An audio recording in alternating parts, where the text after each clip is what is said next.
Comment trouvez-vous ce type de format sous forme de table ronde qui est une nouveauté pour le CDRT?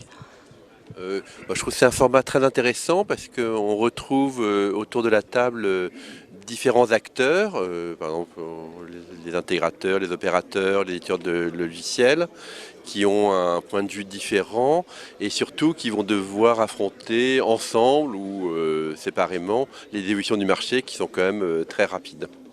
D'accord. Présentez-vous rapidement MyStream, puisque maintenant c'est aussi Coriolis. Donc MyStream est un opérateur qui vient d'être repris par Coriolis, qui doit d'ailleurs maintenant être le troisième opérateur français et qui offre des solutions pour les ETI et les TPE à travers un réseau de revendeurs, en particulier des solutions de data et de téléphonie sur IP. Et vous, à votre niveau, est-ce que vous voyez, on en parlait de 6% de croissance dans la communication unifiée dans le cloud, dans la téléphonie hébergée, est-ce que vous sentez que c'est une croissance faible ou, enfin, il y a 6% de part de marché avec une croissance. Moi, j'ai entendu parler de 25% de croissance par an. Est-ce que c'est quelque chose que vous ressentez?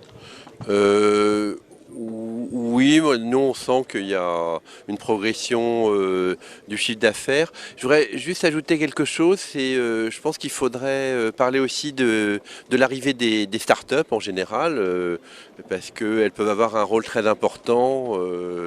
Alors on a parlé du mode Uber, c'est-à-dire toutes les startups où en réalité il n'y a pas de production, mais il y a juste une interaction entre un consommateur et un producteur existant. Et je pense qu'il va y avoir une forte incidence à la fois sur l'évolution du trafic, mais également sur des acteurs qui peuvent s'introduire sur la gestion de la communication unifiée. Et peut-être que le CDRT devrait faire participer des startups à ces tables rondes. C'est prévu pour fin 2015 ou 2016, hein. Voilà. Merci. Merci Alain.